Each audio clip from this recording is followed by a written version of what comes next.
Hi, my name is Paula with Alvarez, and I am a senior at Whitman High School as well as an environmental leader at Bethesda Green. I am passionate about the environment and I love learning about technologies that are helping make our world more sustainable, which is why I chose to do my spring conservation project on anaerobic digestion. My goal is to educate high school and college students as well as anyone else who's interested about anaerobic digestion because I think that it is a great technology that is extremely useful to recycle organic waste. This video is part of my project, as well as the website that will be linked in the description below. I hope you enjoy. On April 2021, I went to visit the anaerobic digestion site in Jessup, Maryland, which is unfortunately still under construction, but which should be fully operational by the first quarter of 2022. It will take in approximately 120,000 tons a year of organic waste, which is a lot considering that, for example, in Montgomery County, Maryland, one of the most populous counties in Maryland, produces an approximate 160,000 tons of organic waste per year. Ken Durbin, the construction manager of the anaerobic digestion plant in Jessup, Maryland, told me that as of May 2021, the building process continues. Once the construction is completed, the mechanical and electrical startup will begin.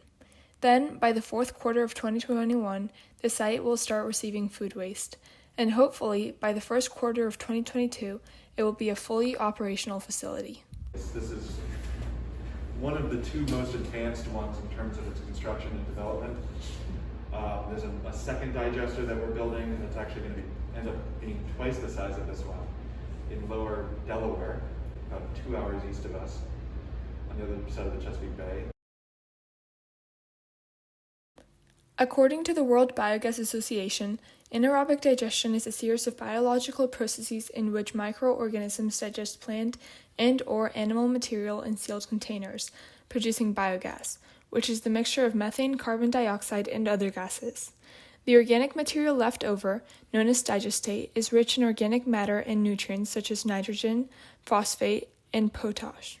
And here at the Maryland Food Center, we're focused mostly on food waste. So what we do is we really try to find all our problems with organic waste and provide a solution through anaerobic digestion. As you see the two big tanks out there, those are these two big tanks. We're sitting kind of right in off camera, off stage right, looking this way at these two digesters. All the kind of concrete work and rebar work that you see over here is this right here. And you probably see some more rebar work that's this structure that's kind of in the background, and this whole building isn't here yet. The trucks will come in, they get weighed on a truck scale. We do everything by the ton. We measure everything by the ton. We receive, just to be kind of clear about how our business works, because you're a business incubating organization and you might be interested in the business end of this. We make our money by with disposal fees. So this is food waste that's going to a landfill. That landfill charges X amount of dollars per ton for the disposal of that material, saving you. We're reducing the costs that you normally would do. You would normally have to pay. So we weigh everything, and we have a second scale here. We weigh it again, and in between, the truck is emptied in this building. We will take in kind of 4 different types of organic wastes. One is liquid organic waste, so this is like grease material and like from restaurants and stuff like that. There are some food manufacturers that have a kind of some small wastewater systems that produce a sludge. It's kind of weird, but it's an organic waste that's part of the food processing industry. We'll take clean food waste, so there's a lot of produce processing in this within a few miles from where we are right now.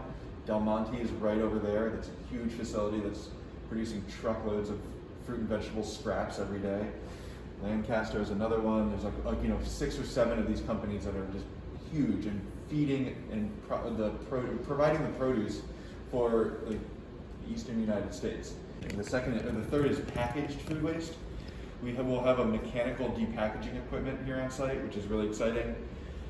So we can take in distribution waste, so boxes of, I don't know, whatever it might be, flour or boxes of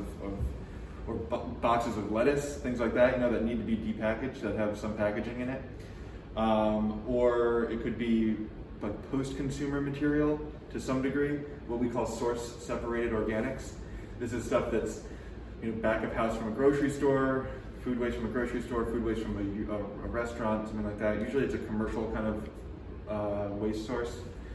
And then the fourth waste stream is palletized. So we'll actually be able to take in, if there's a whole truck full of bad lettuce or recalled lettuce or something like that, or anything like that, we'll be able to take off of a pallet and receive material that way. All that material gets mixed together, depackaged, gets mixed together into this slurry. So trucks would come in and empty in this area. The depackaging equipment is here. Pretty much all the material goes through this area and out this underground kind of raceway to these pre-tanks. This is a pump house or a pump control center, and there's a second one here. So we're able to you can see these are different cells. We're able to kind of receive in a material and then incorporate it into our two digesters at the rate of which we want to. You're kind of like a cook or a chef at that point. You're like, all right, we need a little more fat, or all right, we need a little bit more sugar or something like that. And we're able to really dial in how this facility works. We're not just like receiving material at will and mixing it and hoping for the best. We're doing it in kind of a really coordinated and sophisticated kind of way. The two digesters is where the real action happens. The material's in those digesters for about 28 days, 30 days. It's heated to around 104 degrees Fahrenheit, constantly mixed. And it goes into those digesters.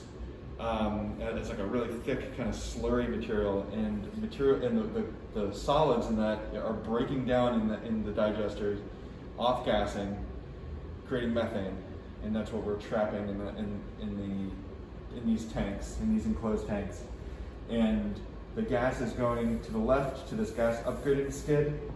After the 28 days, or these are continuously fed, so it's not like after 28 days, but every day.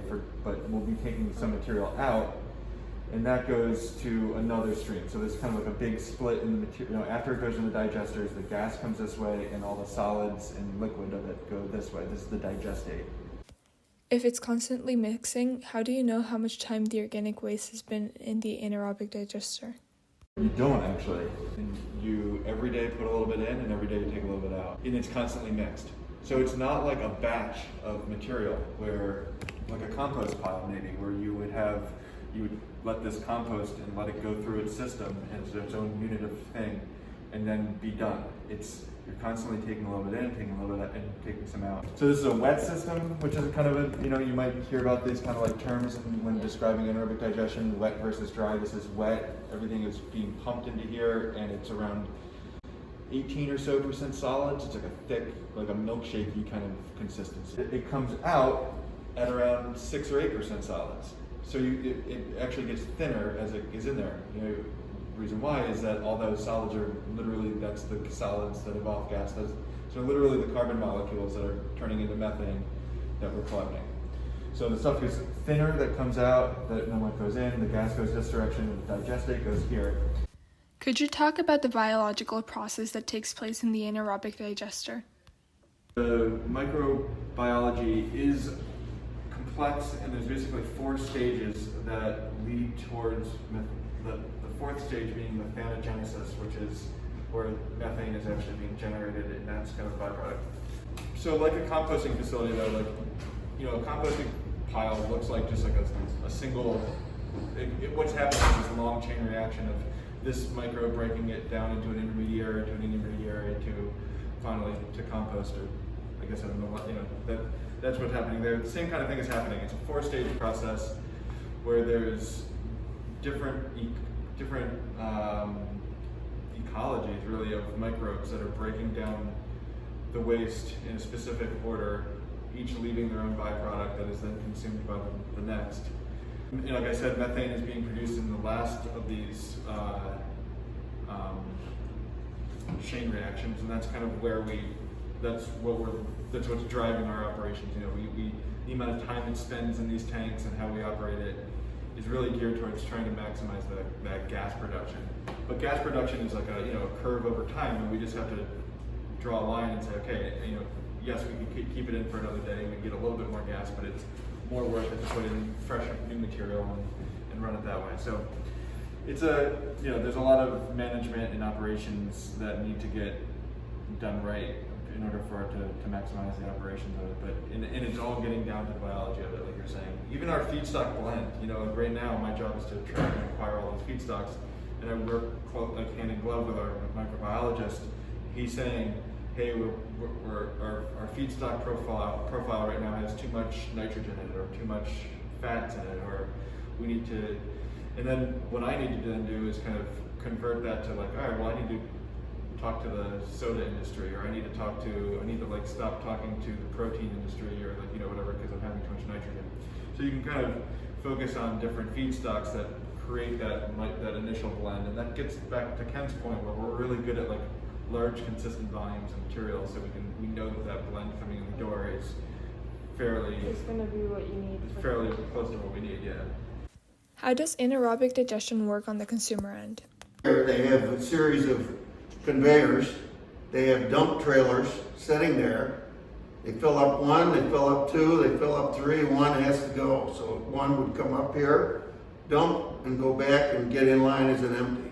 Our customers are going to bring materials, but we are working with waste management to try to get some roots from waste management where they pick up food waste in the area.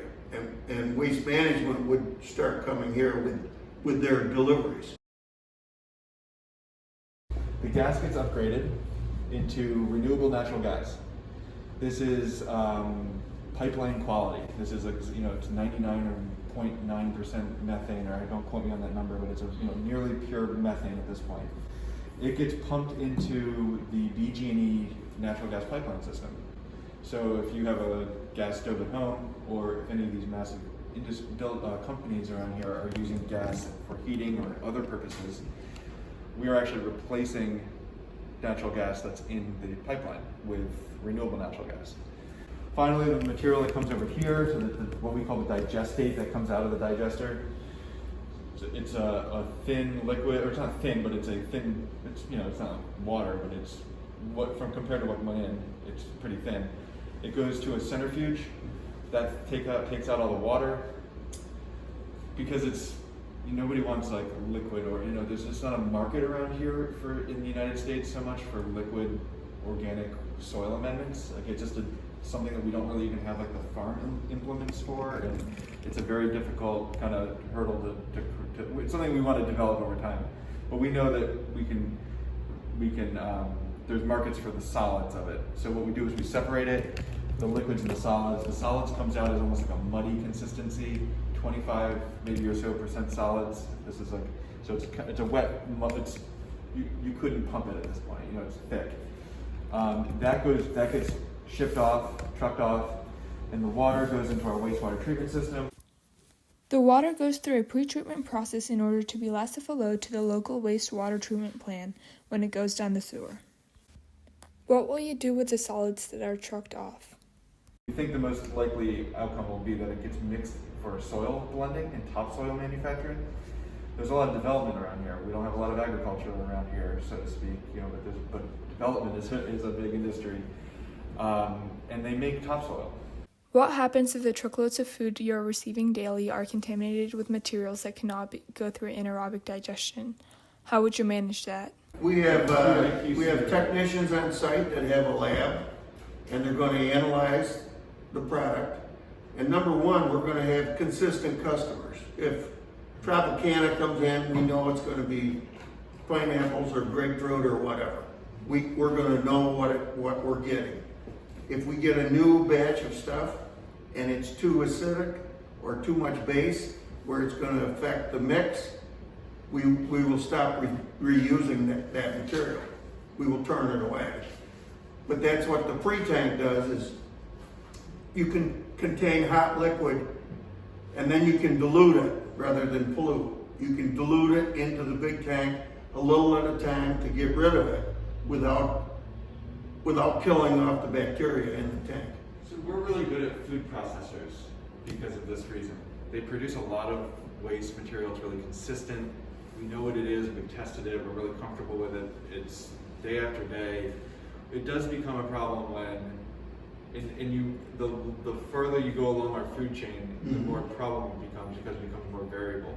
So like if you're going to, so restaurants and grocery stores and things like that, the other side of it though is the dilution part of it. Whereas when we'll be taking in 330 tons a day of organic waste. If you get even a truck full of oranges or something like that's maybe 10 tons, 12 tons maybe. So it's a small percentage of that day's waste, let alone the entire waste that would be even in the digester. So if it happens day after day, and it becomes, then problems can really start to occur. But yeah, this is a fairly finicky system, and it takes a lot of oversight and a lot of management and a lot of making sure that the problems are identified before they become big problems. That's one of the nice things about developing a network of these things, and not just one in isolation, is that they can rely on each other. Right. So we don't want to do this regularly, but it's a 2-hour drive. But if we needed to drive a truck of digestate over there to get to not disrupt the operations, we could do that. Yeah. We won't make a habit of it, but it's there as an option. Got it. And we hope to develop a third digester somewhere else that's kind of equal distance, and use that as we'll be using that, we're building this network of digesters, and we actually are using that facility, the Delaware facility, as kind of our home base for parts and maintenance. So they'll have a truck that, a pump goes down here, they have that pump sitting there in a warehouse in Delaware on our facility.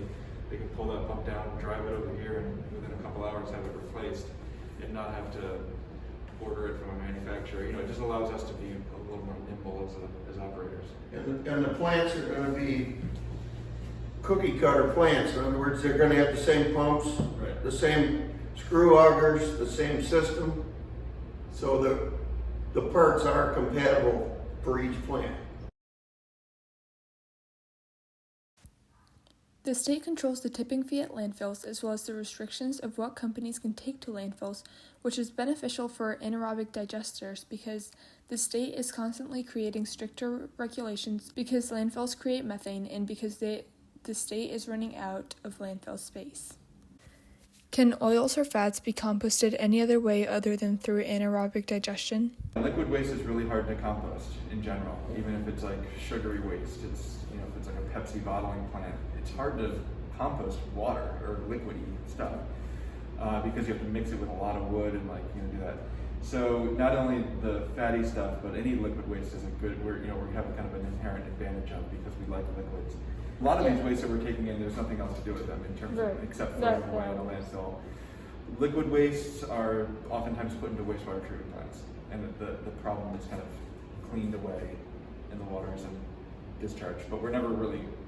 There are wastewater treatment plants that use anaerobic digesters even, but to the most part, we're trying to remove that instead of really harnessing its opportunity. I think that's kind of the paradigm shift that we are doing here, as opposed to seeing that stuff as a problem or as a waste really that should just be thrown away or gotten rid of. We're like, whoa, hold on a second.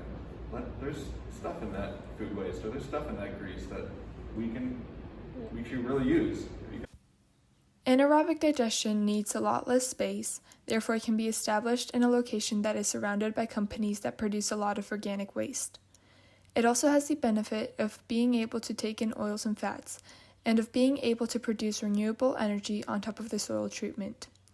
Anaerobic digestion does need a lot more resources to gain inertia, but it is more effective for large-scale operations than composting is. Composting is a lot cheaper and more simple, therefore it is a much better solution for a smaller scale community project. It is also much better at processing woody waste, including yard waste and tree trimmings. Unfortunately, composting can't be as close to urban areas, and it is an open air process, so fugitive emissions are inevitable. In Europe, the incentives and cost of electricity is such that there's really a pretty clear business model for a farmer to invest in this infrastructure and generate renewable electricity and sell it to the grid, and that be that's a good revenue stream. Cost of electricity and other incentives like that are not quite there yet here, so we're putting together, we're developing these projects from an angle that makes more sense for the United States. Is anaerobic digestion an economically profitable business, or is it just a business that is good for the environment? Absolutely is a green and sustainable business, but it also, and this is an expensive. There's a lot of capital here, a lot of money at work, and this is all very much expected to financially perform. Not that I'm not saying that this is like anybody's getting like crazy rich off of this. This is not like a money-making machine, so to speak. This is not like we're striking gold here, but people are putting in many dollars and expecting them to come back, and and things like that. So this is we are a for-profit business, and we have investors, and we have a fiduciary responsibility and all that. So this is all profitable. Let's say it that way. This is all profitable. And the expectation here is that we're doing this with that's actually an important point, is that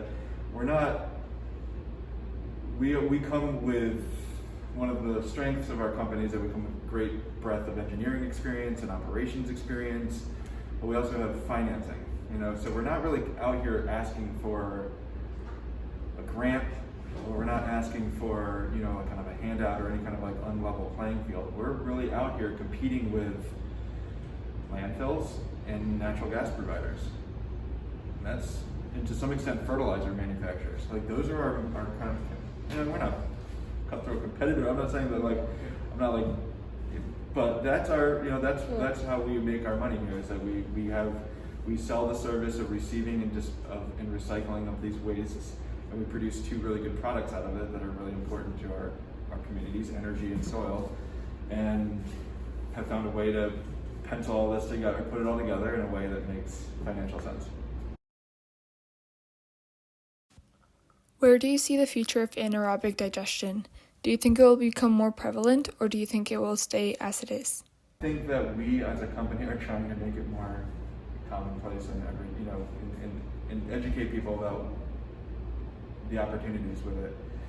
I do think that I can't imagine that it would ever have the household pizzazz of composting, because it's something that you just can't see and do yourself, in your own backyard with a shovel. But I think that departments of public works and food waste, or food processors and food generators and things like that are going to become much more knowledgeable and aware of it as a possibility, or as a technology that works, and that should be applied,